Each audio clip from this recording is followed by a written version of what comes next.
जैसे ही अपनी सारी बात हादिया से कहकर खामोश हो चुका होता है तो हादिया फौरन से कहने लगती है कि कशान, अगर उन्होंने आपको डांटा तो क्या आप उनकी डांट सुन लेंगे? उनकी डांट सुनकर बर्दाश्त कर पाएंगे? तो कशान हादिया की ये बात सुनने के बाद हादिया से कहने लगता है कि जी मैं उनकी डांट सुन लूंगा और बर्दाश्त भी कर लूंगा, क्योंकि मैं तुम्हारे लिए कुछ भी कर सकता हूँ। और ये डांट तो फिर छोटी सी चीज है कशान, ये सारे दावे हकीकी मोहब्बत के लिए नहीं, दरअसल कशान अपना बदला सरार साहब का धक्के देकर दुकान से बाहर निकालना और बतूल का थप्पड़ मारना, उन सब का बदला हादिया से लेना चाहता है। इसलिए हादिया को अपनी झूठी मोहब्बत के जाल में फंसा रहा है और उससे चक्कर देकर मोहब्बत का यकीन दिला रहा है।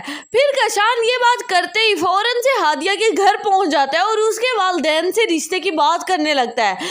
जैसे ही वापस आता है तो सरार साहब सोच में पड़ जाते हैं कि आखिर ये लड़का अब इधर क्या करने आ गया। मुझे ये बात समझ में नहीं आई कि वो अब किस चक्कर में है। दूसरी तरफ हादिया और कशान की वालदा भी किसी फंक्शन में मुलाकात कर चुके होते हैं, लेकिन कशान की वालदा को अभी इस बात की खबर नहीं होती कि कशान हादिया को पसंद कर चुका है और रिश्ते की बात भी आगे बढ़ा चुका है। कशान जैसे ये सब देखकर घर आता है तो अपनी वालदा से कहने लगता है कि अम्मी आपको उस फैमिली से अब बनाकर रखनी ही होगी, क्योंकि उस घर में अब आपकी बहू है। तो कशान की वालदा ये बात सुनते ही हैरान परेशान होने लगती है कि है बहू कैसे और कब की? कशान कब का तुमने अपना रिश्ता भी छुपा के मुझसे तय कर लिया और ये बात मुझे कानो कान भी खबर ना होने दी? कब से इतने बड़े फैसले अपने बलबूते पर करने लग गए हो और मुझे जरा सी भिनक भी ना होने दी? एक तरफ हादिया है तो कशान को अपने ख्वाबों का शहजादा सजा बैठी है, जबकि हादिया को इस बात की खबर नहीं होती कि कशान उसके वालिद और उसकी बहन का दुश्मन है।